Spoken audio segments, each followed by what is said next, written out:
legs crossed, back straight, eyes closed. Breathing in through our noses and out through our mouths. Deep, long breaths.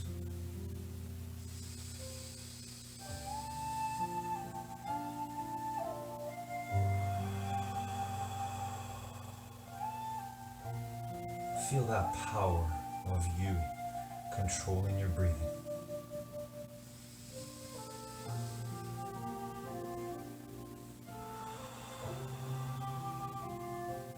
Feel that power of you keeping your back straight and your eyes closed, even if it's uncomfortable, even if it's slightly painful. That's your true power. That's your determination. So use that power here, now, and forever. And see in your mind today how you will do when that music goes on as we work in the gym of life.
Hallelujah, girls hit you, hallelujah, girls hit you, hallelujah, 'cause Uptown Funk don't give it to you, 'cause Uptown Funk don't give it to you, 'cause Uptown Funk don't give it to you. Saturday night and we in the spot. Don't believe me, just watch. Come on.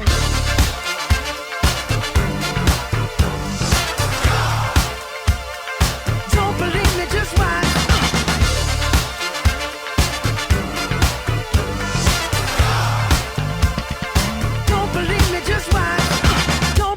Just watch. Don't believe me, just watch. Don't believe me, just watch.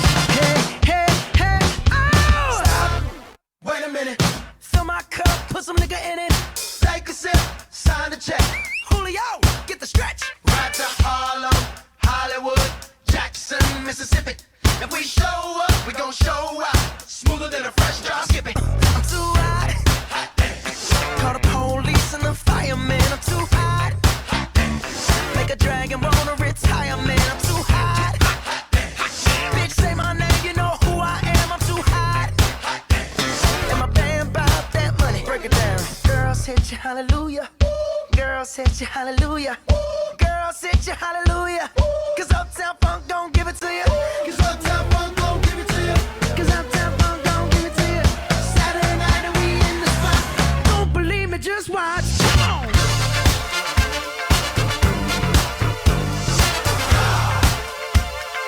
Don't believe me, just watch.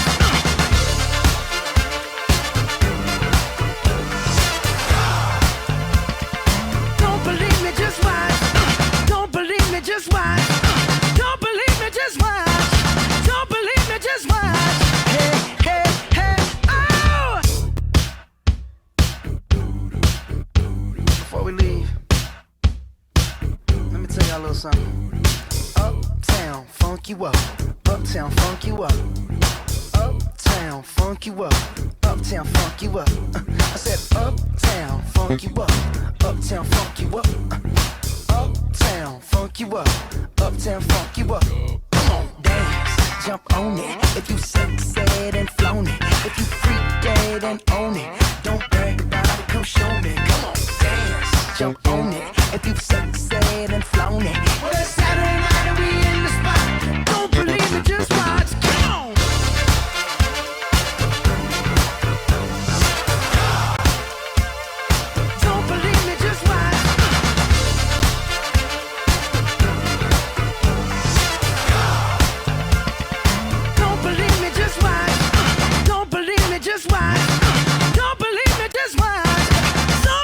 just watch. Hey, hey, hey, oh!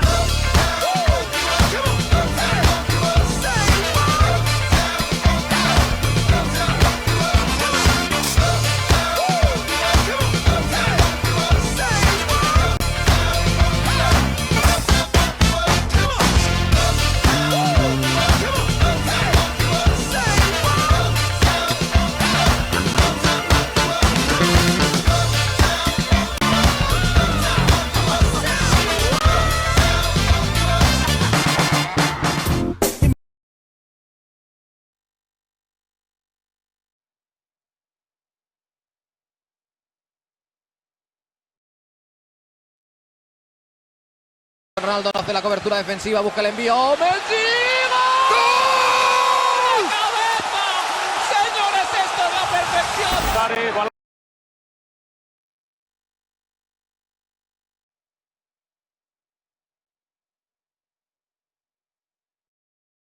Good morning, guys.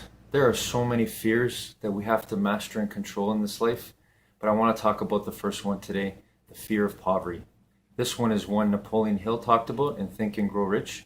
And to me, the way we overcome this fear, and I feel blessed because throughout my life, I've always felt like money is not I've never worried about it. We never had much of it. We had enough of it. And I'm very grateful to my family and friends for that. But I'm grateful that I've been able to master and control this one. And I want you to as well. And the way we do it is by changing the way we think and working on ourselves and the energy that we're emitting in this world, because that is the representation. The money is the physical representation of that.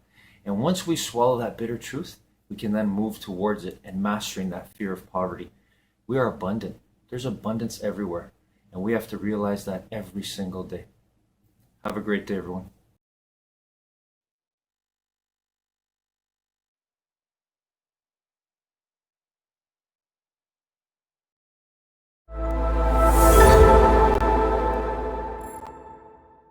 First, I want to start off by sharing something. You know, this morning, I put a little poll up on Instagram, and I've got more than 2 million people that follow me at this point. And I put a poll up several hours ago, and the poll simply said, feeling stuck right now? And 89% of people said yes. I'm not surprised by that. And the reason why I'm not surprised is because whenever somebody says, I feel stuck, what I hear that is a human being who feels disconnected from passion and purpose. And so what I'm going to cover today is I want to cover common mistakes that everybody makes. I have made these mistakes.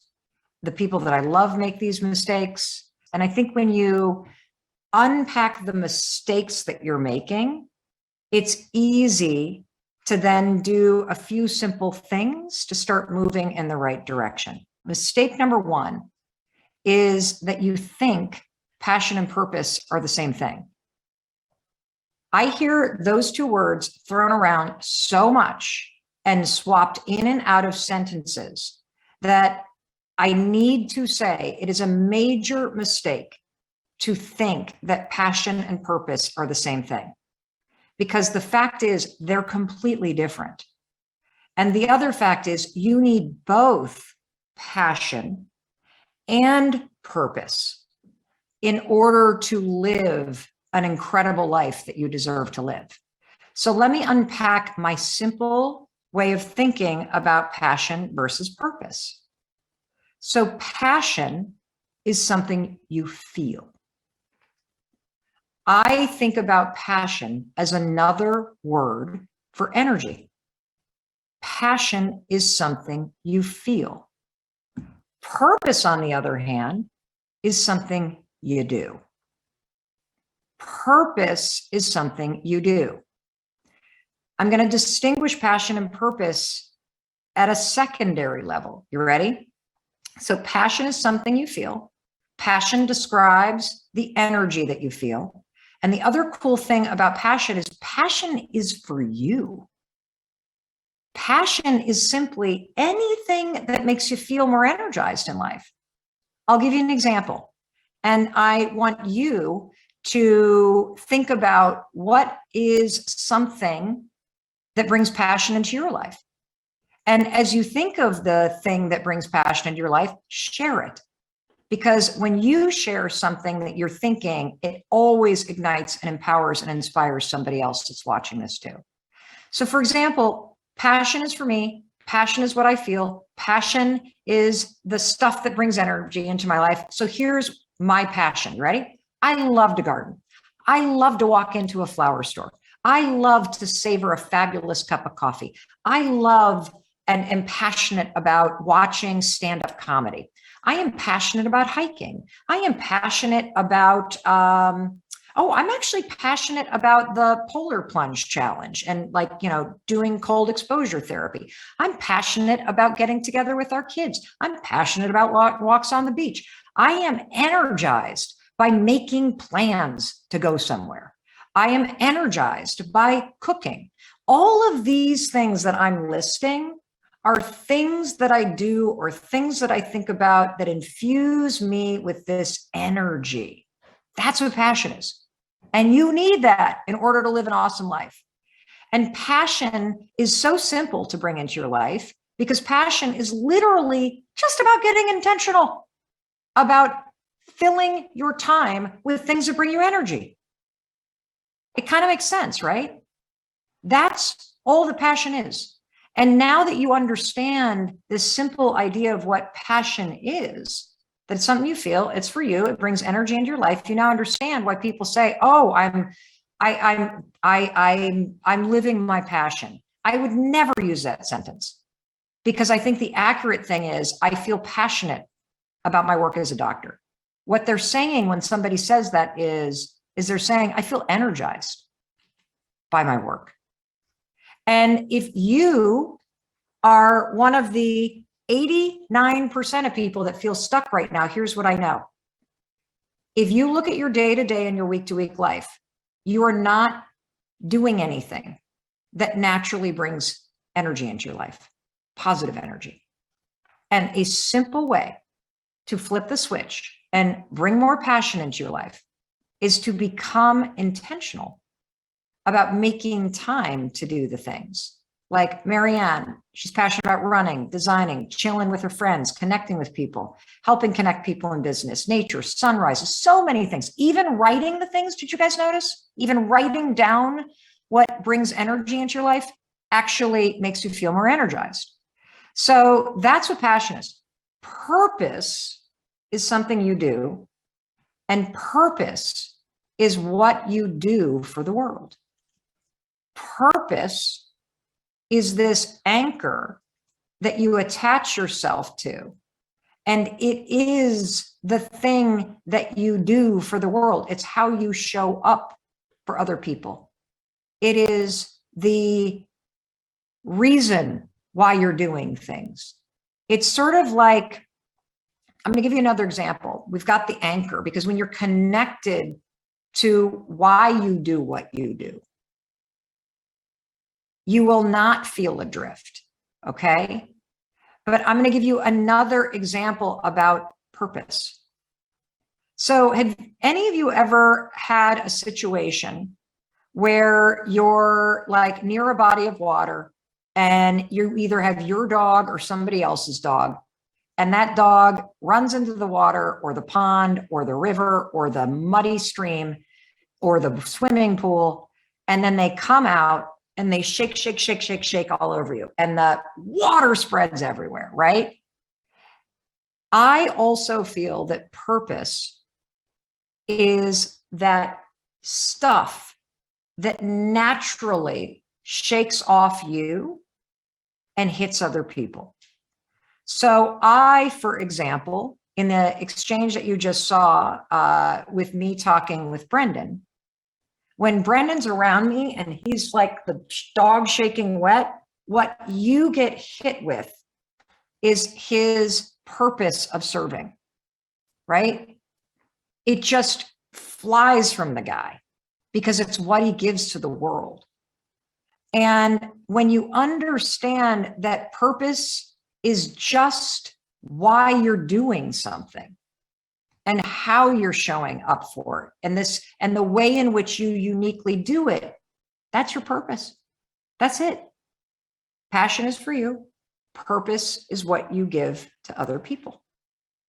So mistake number one is that you think they're the same thing. You use the words interchangeably. You're not quite thinking about the difference and why both are so important.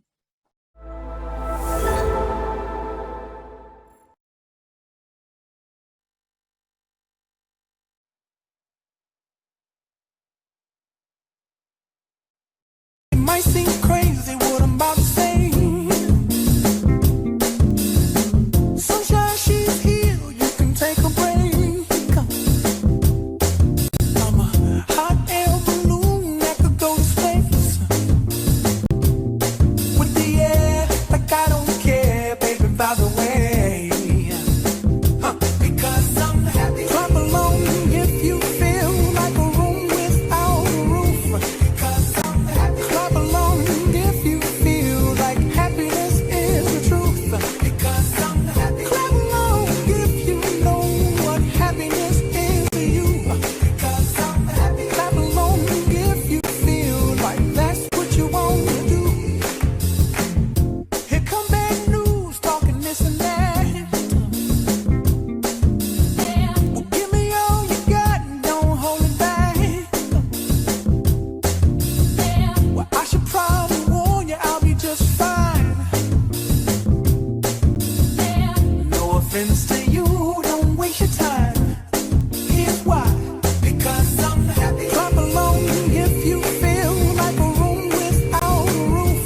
Because I'm happy. Clap along if you feel like happiness is the truth. Because I'm happy. Clap along if you know what happiness is to you.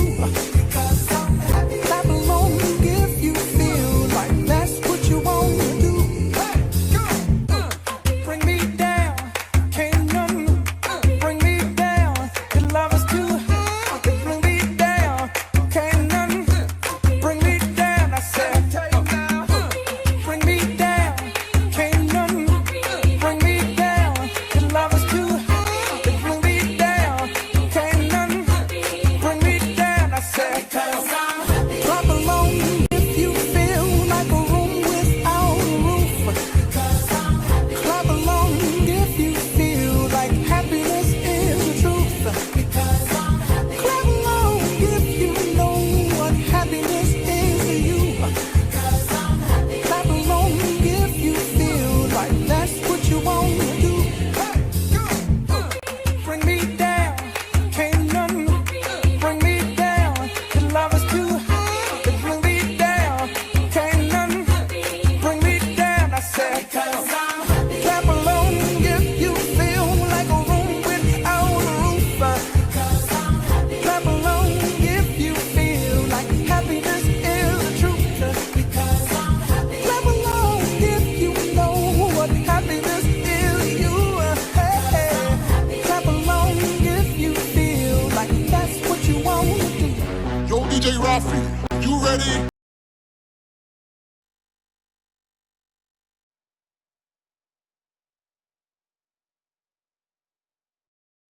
Balón de Xavi, Ibrahimovic, Messi.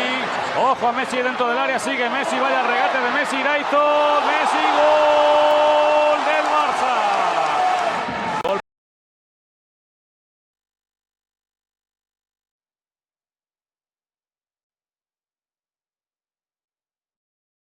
Good morning, everybody. Today in our top 10 rules for success, Oprah Winfrey shares another rule for her that has worked so well for her. She had to kind of overcome this, and that is the idea of work on yourself.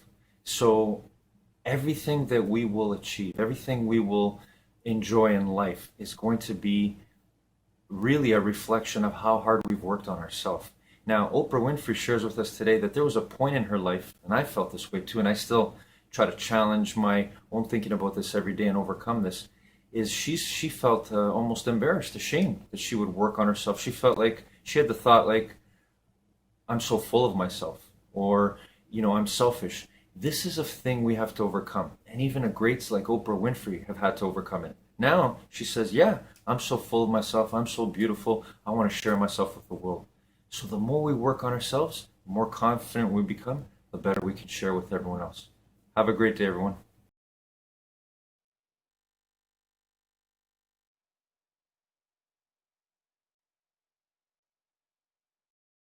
Wealth Breakthroughs is an exclusive video series where millionaires break their silence on their usually hidden secrets on how to stack up great wealth.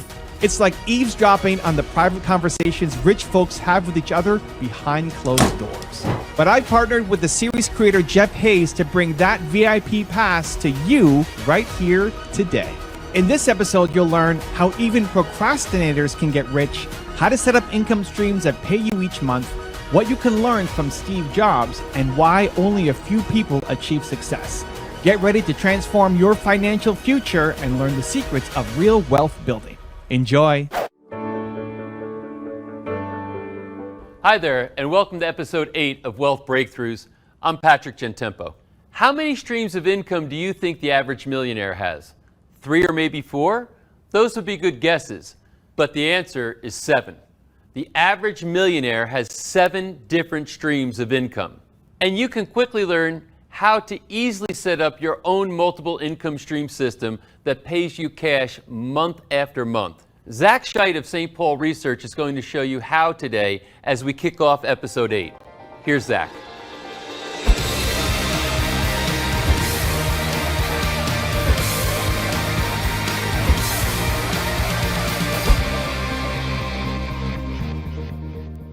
Zach, thanks so much for taking the time to sit and have this conversation today. I'm excited to be here. You have this interesting background and history with the things you've done. So let's start with your past and how you got to doing what you're doing now. Yeah, so I grew up in Atlanta, Georgia, in a suburb of Atlanta. I'm one of 11 kids, and we had a lot of good questions along the way. But my mom decided to homeschool us. She was a very organized person, still is a very organized person.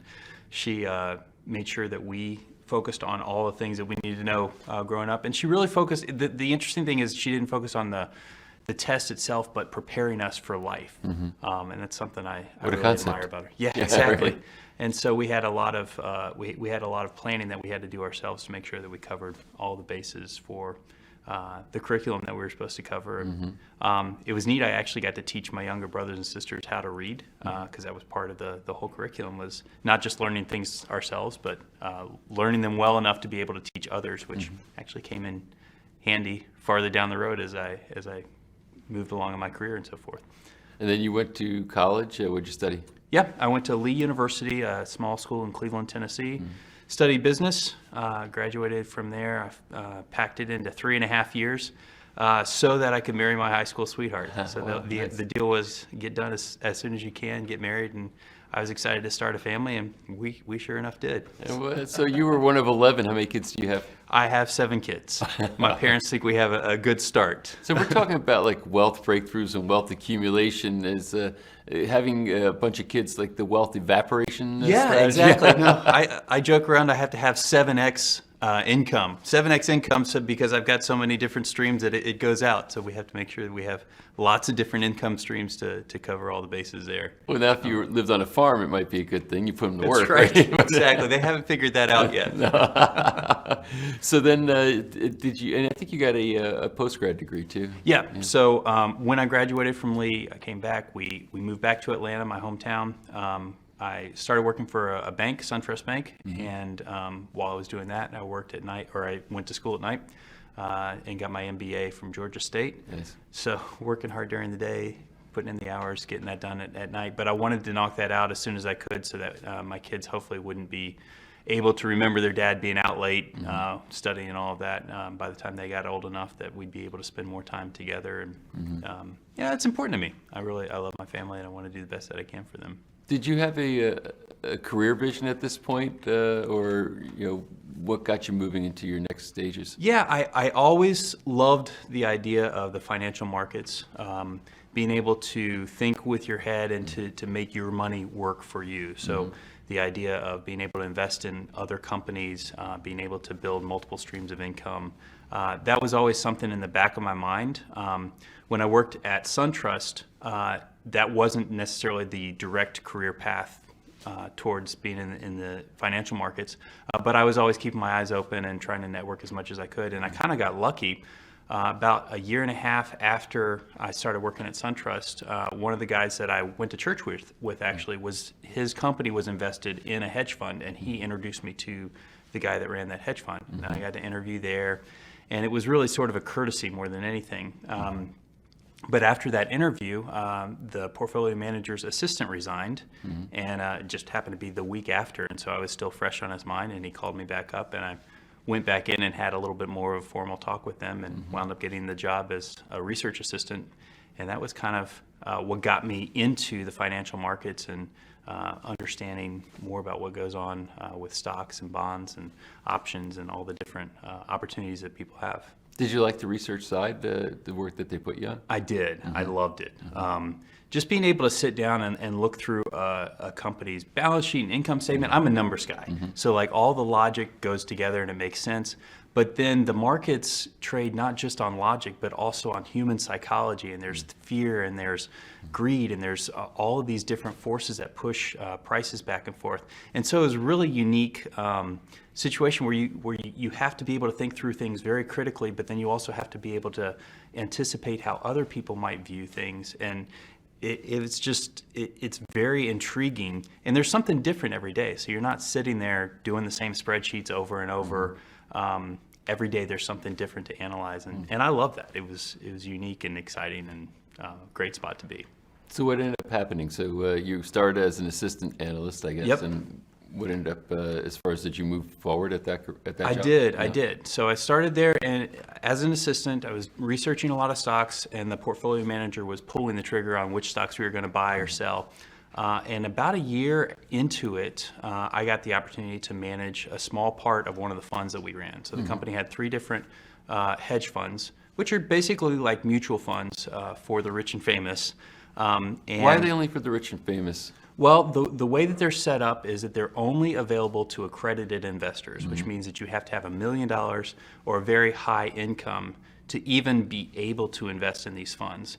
And the reason is because the SEC doesn't monitor those funds the same way that they would monitor a regular mutual fund. So they kind of fly under the radar as far as regulation is concerned. And the SEC says we only want these kind of funds to be available to the big boys, the people who can do their own due diligence. Right. And so, yeah, we couldn't help. Like, I couldn't even invest in the funds myself when I started there because I wasn't an accredited investor. So it was a little bit different. We weren't necessarily helping the normal investors that I'm able to talk to today. But it was very exciting because I got to rub shoulders with a lot of people who had done quite well in business. Our clients were doctors, lawyers, small business owners, oil titans. Sometimes there was an heiress to the Coca-Cola fortune. We lived in Atlanta, so there was a lot of Coca-Cola money there. So it was really exciting to be able to see and talk with people who had been very successful in their career.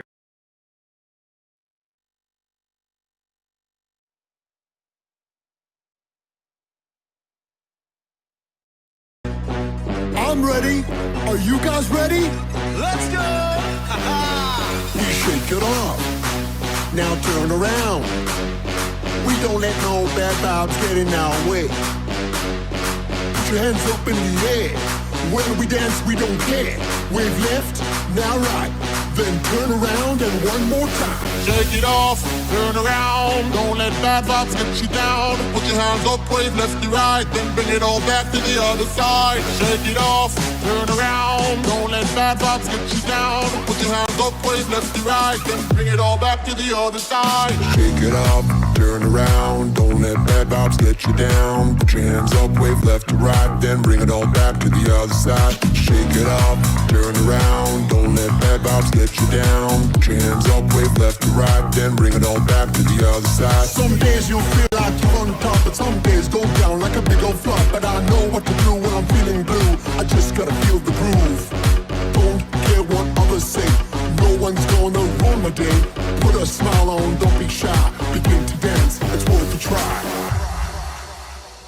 shake it off, turn around. Don't let bad vibes get you down. Put your hands up, wave left to right, then bring it all back to the other side.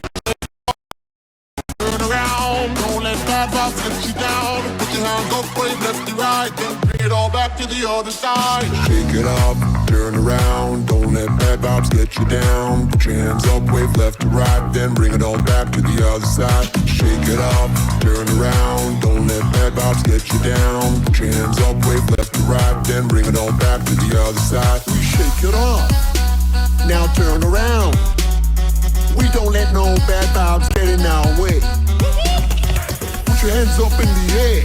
When we dance, we don't care. Wave left, now right.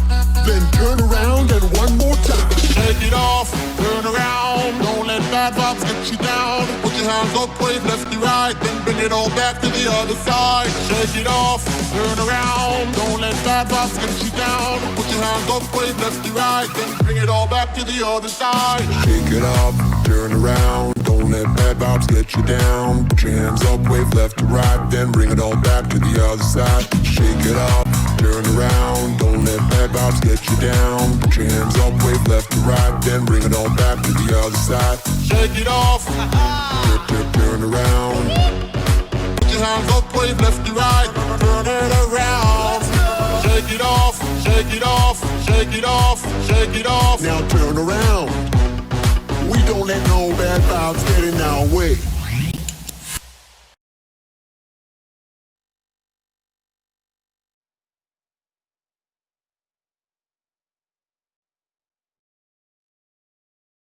Golpea Messi, gol del Barcelona.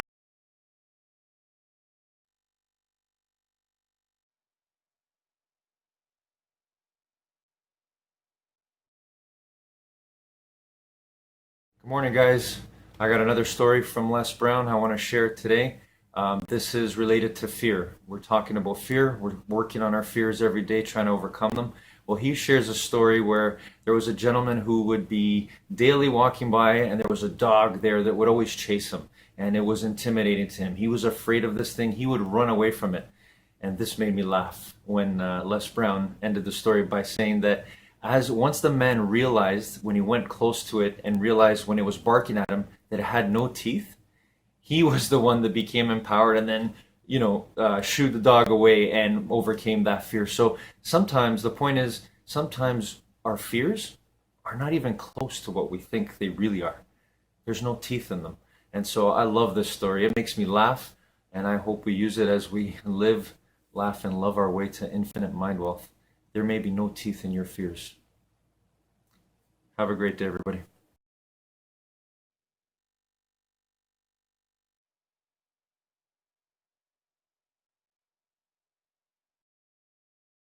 If you will relax through everything, there's no resistance. You can't resist when you're relaxing. Resistance takes muscle. Resistance takes pushing inside. It takes energy. If you relax, then there's no pushing. There's no resisting. But it hurts. We talked about that. That pain is childbirth. That's soul birth. And so basically, you just relax when you feel it. If you want out, you gotta let go. And so it happens every day. Do the little things first, not the big things. And you keep letting go. And eventually you'll build that inner strength that sees it's worth it to let go. Because I feel much better on a regular basis. That's because you have more energy. That's because you're not as blocked as you used to be. And it will just happen by itself. You don't have to do anything. As I said, I prefer you don't do anything, but you won't be able to. You want to protect yourself. You want to manipulate and control people so it doesn't happen. You're in the wrong direction. If you sit there and say, I'm afraid that this person's going to critique me badly or say something badly about me, good, let go. Just keep letting go. You just keep letting go. Relax and release. And it works. How can it not work? The stuff in there is what's messing up your life. And if you stop keeping it in there, it's going to come up.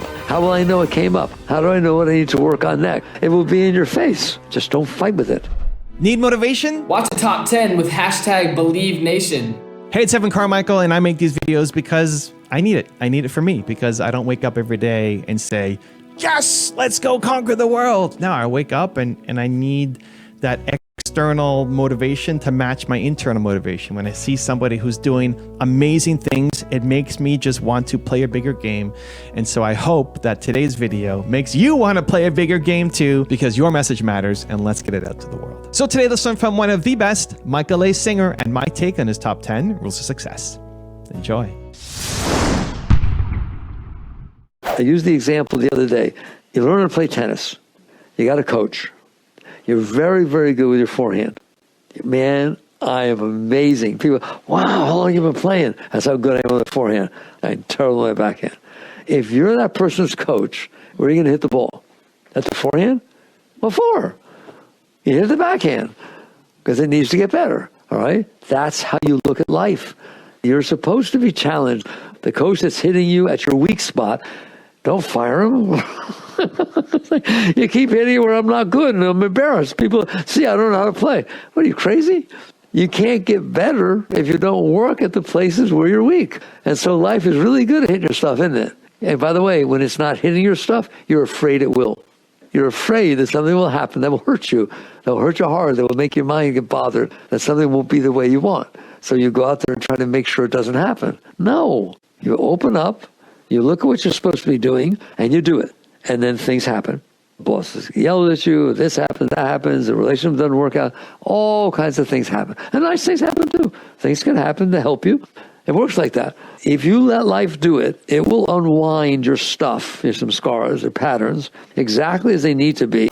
And sometimes everything will work out. Sometimes it's like the sun is shining on you. What the heck? What's that all about? It's about it will give you the time of strength that you need so that you have the power to handle the letting go. And someday you're going to see, you'll look back and say, OMG, it was perfect. It was perfect. I got the book I needed when I needed to get it. And then something happened that made me need that I needed to get it. All right. And you start seeing these patterns happening. You say, it's as if the whole universe is trying to help me cleanse. That is the meaning of your life. The meaning of your life is to go back up with less than you came down with. Period. Rule number 2 is live in the present. If I go backwards, I can see that awareness at age 5, but then as I get younger and younger, I start to lose track. And I don't know what that was before I was born.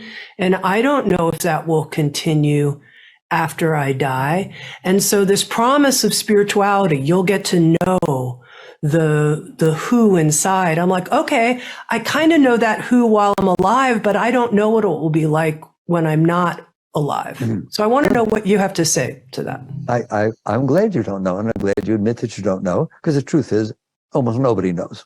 Like, they believe, and I don't participate in that game. I don't want to just be another person who tells you to believe something. This is what I'll tell you, and I know I'm right. You'll find out. That's as far as you should go with I don't know whether I'll be there after I die. I guarantee you will find out. And if you're not there, it won't be a problem. It's not like, I'm not here. Oh my God, I don't like this. No, you're not there. If you are there, which by the way, you will be, but I didn't say that. Okay.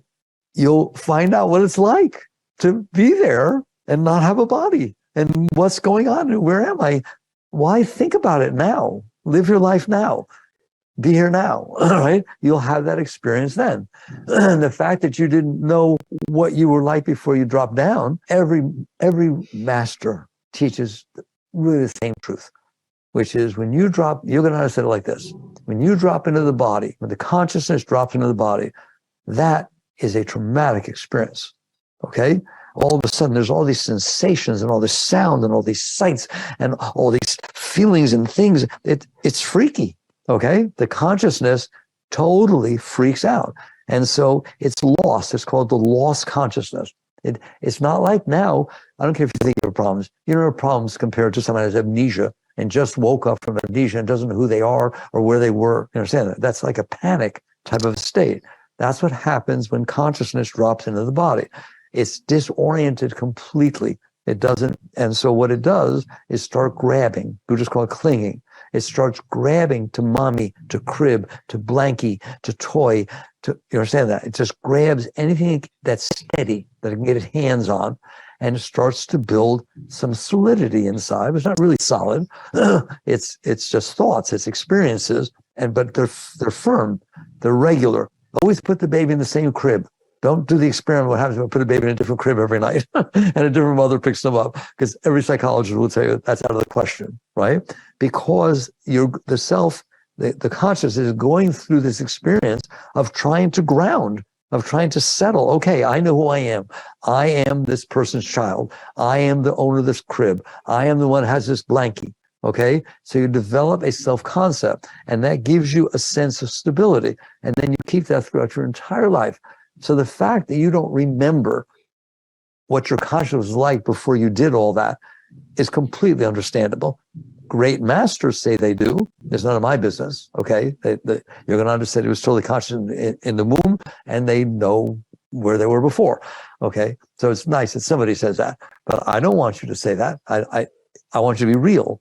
And what real is, there was a tumultuous period until you started to build this self-concept. And all psychology will tell you that. You build a concept of yourself, and then the consciousness rested on that and said, at least now I know who I am. I'm the person who lives here. I'm the person that has this, and mother, daddy, this and that, right? And you've done that through your whole life. I'm the person that married so-and-so. I'm the person that got divorced. That's not who you are. Those are the experiences you've had. I'm not denying the experiences, right? But you're collecting experience you had and then saying, that's who I am. No, you're the one that had the experience. So that's my level. I don't want to add to the belief structure that you're supposed to believe something about what happens when you die, or believe something where you were before you were born. To me, it's irrelevant. It should not be an important thing in your life. What should be important is finding out who's in there, and why do they keep getting pulled down into the thoughts and down into the emotions and down into what's the tiniest little things happening in the world. Rule number 3 is find fulfillment.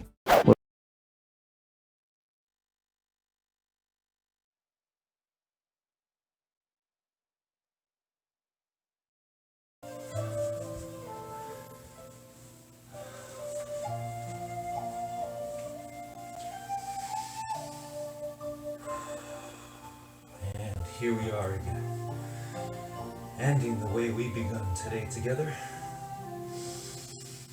Knowing the truth, though, that nothing ever ends, nothing is ever over. Determination is never over, never done. Because we are an energy.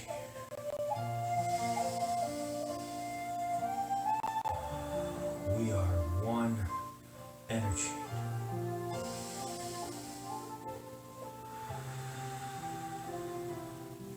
The way we take control of our breathing in this moment, the way we did our best today on all the exercises and stretches we did, that's the same way, same process we can use to make the best decisions. No, not decisions, determinations. Positive choices, loving choices, peaceful, grateful, mind healthy, mind wealthy choices, determinations. We don't choose and lose, we determine and win. Just like we won again today, here, right now.